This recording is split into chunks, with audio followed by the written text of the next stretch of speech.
I would like to consider myself a fan of trying new franchises out, seeing what I may have been missing out for a long time, and if there is something I like in these new experiences, that'll be the style of the game.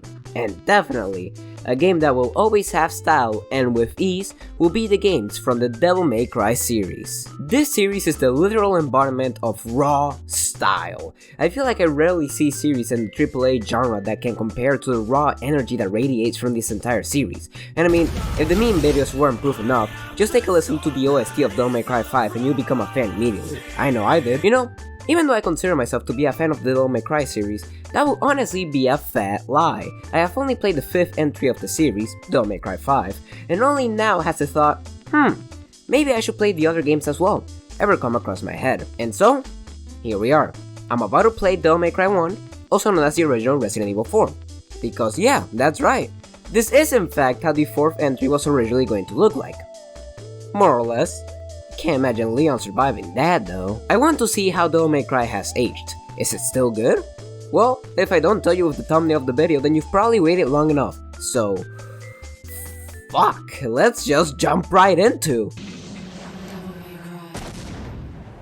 Yes, the smell of the early 2000s and very compressed cutscenes. How I've missed you.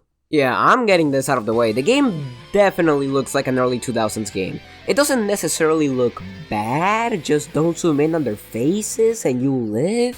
The cutscenes can definitely be a bit awkward at occasions, but overall it really isn't as bad as you may expect. A lot of the times, the action in the cutscenes can be still very much enjoyed, although the main thing about it is the janky ass models. But apart from that, yeah, the game looks alright. The cutscenes look very good. Obviously the games will get more visually appealing the more games we go through.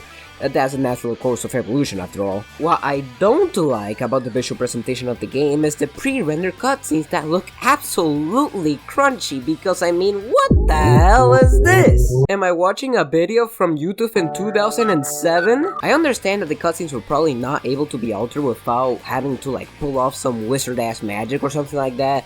I understand it, but that doesn't mean that I have to automatically accept it. I feel like when criticizing media, you need to have an understanding of why many decisions were made, even if that understanding is very base level. At the very least, have an educated guess, so your criticism or recommendations don't end up falling flat.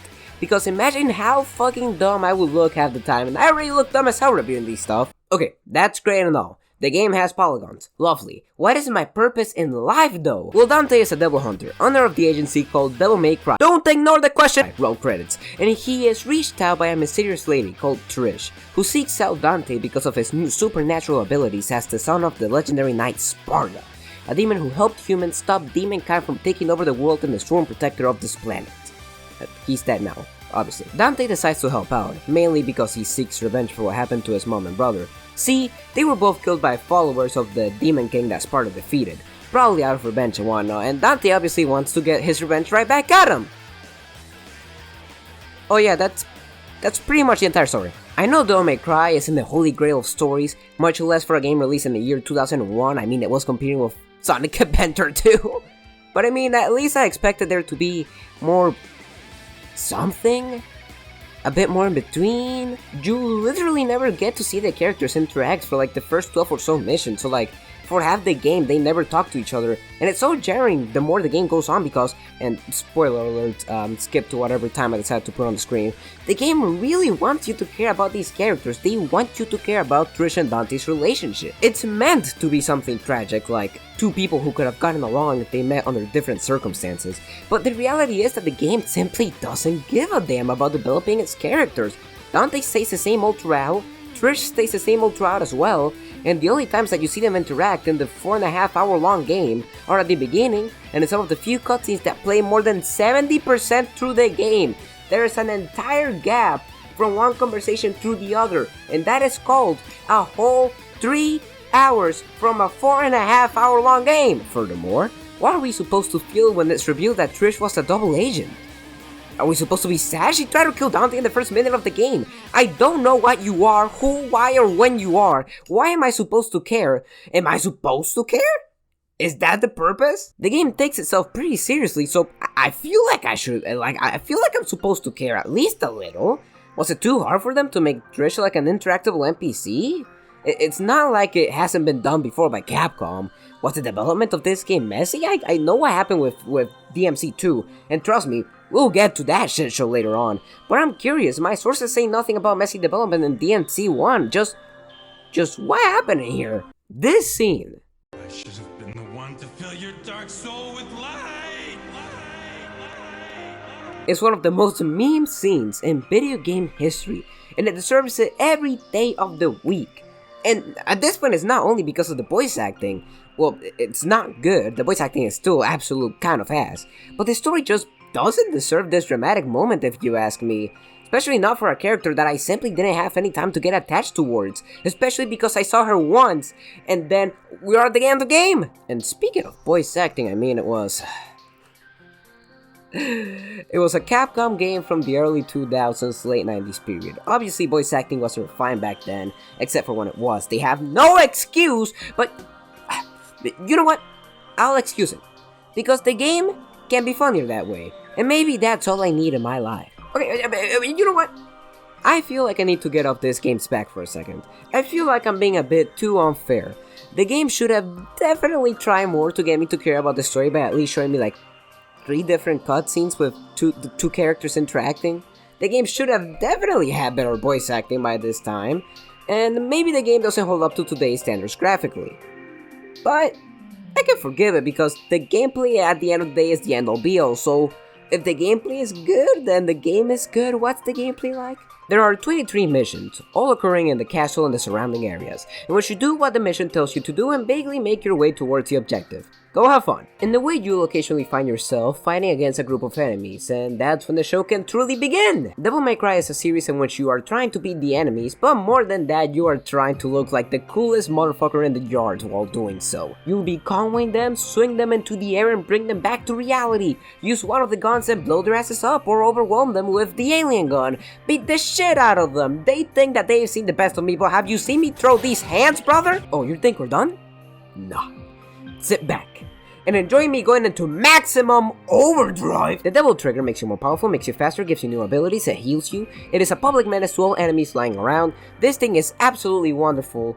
And once you think you've seen it all, they give you Sparta. Oh my god, and it's like, don't mind if I do, brother. Listen, I won't lie. I suck hot chicken ass at this game, but my god, it's an absolute blast to fight the enemies. The only thing that I don't really like about the combat is the camera, which is one of the aspects that carry over from Resident Evil. And the fixed camera is fine for the most part, it's not a hindrance, but it really feels like it starts overstaying its welcome when the battles, and especially the boss battles, kick in. Sometimes it felt like I couldn't get the best angle as a result, sometimes I just did a swing and a miss with the attacks, and it was never enough to make me fully dislike the camera, but it was enough to move it from a school friend down to an acquaintance. Speaking of weird stuff, what's up with the mission structure? It's said that it was added late into development, but what for?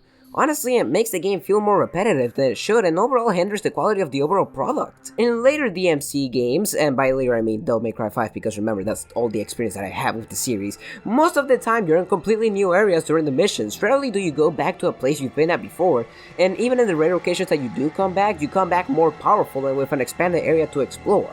But in here I just can't see the benefit of the mission structure other than to possibly help players keep track of what they're doing. Which, if that's the purpose, then good on them. Although a mission list maybe could have felt...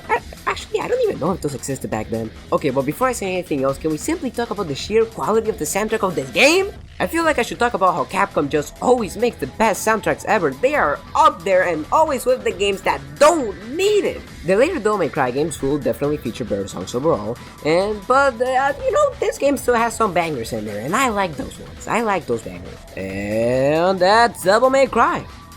And overall, damn, this game is kinda good, no? I feel like for a first game in the popular series, Devil May Cry is surprisingly still very good, even today. I was kinda going into it with the expectations of it being a cool game, but not one that was great, especially compared to the ones that came after it. But honestly, I was very shocked and pleasantly surprised to see that I was wrong. This game is an absolute banger. I think it speaks volumes to the level design of the game that 22 or so years later, people can look at this game compared to the evolution of the Devil May Cry series as a whole and be like, yeah, So pretty good. The story may not be the best, the graphics are definitely outdated, and the voice acting is laughable at times, but the game is absolutely stylish in its gameplay, which means that you should definitely play this game if you ever get the chance. It's on every modern platform and computer, so I don't see what's holding you back. Well, that's all you're here from me today. If I'm talking about games next time, I'm probably gonna talk about Devil May Cry 2, then 3, and then probably the rest of the series. But for now, let's just focus on the present. Maybe hit the sub button while you're at it. I'm trying to get to at least 1,000 subscribers by the end of the year. I'm just a random stranger on the internet that you happen to meet, but hey, just call me Zudo.